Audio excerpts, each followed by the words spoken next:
Foreword. This innocuous-looking little book by George Winslow Plummer is full of metaphysical dynamite, capable of effects baleful or beneficent, according to what I may call the innate altruism and enlightenment of the person who essays to employ the technique herein set forth. For this particular teaching, though couched in a form capable of being grasped by the average reader, is really a fragment of a most ancient and abstruse wisdom, jealously guarded by its custodians throughout the world, and down through the ages, on account of its potency for evil when misapplied.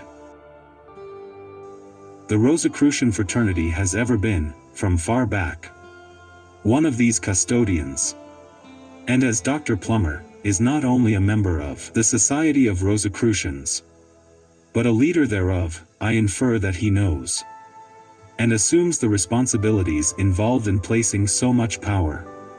For knowledge is power in the hands of any chance reader of the book, regardless of his rectitude.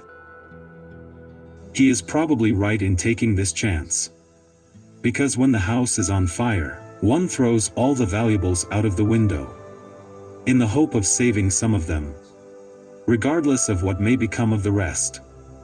Now that this house of all humanity, the world, is so ablaze, he does well to place this knowledge at the disposal of everyone, because the situation can be saved only by such realizations, coupled with such a code of action on the part of men of goodwill, as are here set forth with such precision and clarity.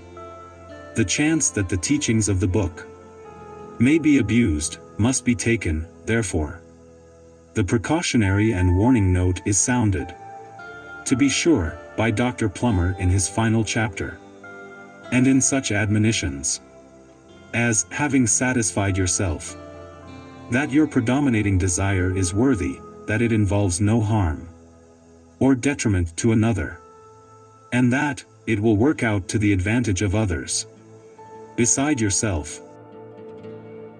But I had an uncle, and there are many like him, who had no difficulty in satisfying himself as to all these things when putting through one of his shady, even nefarious, schemes to his own advantage. Therefore, while highly recommending this book to those whose life and character have made them ready to receive its teachings, I am constrained to remind every reader that he who would wield Excalibur should have not only the strong arm, but the unselfish and compassionate heart of King Arthur. Claude Bragdon.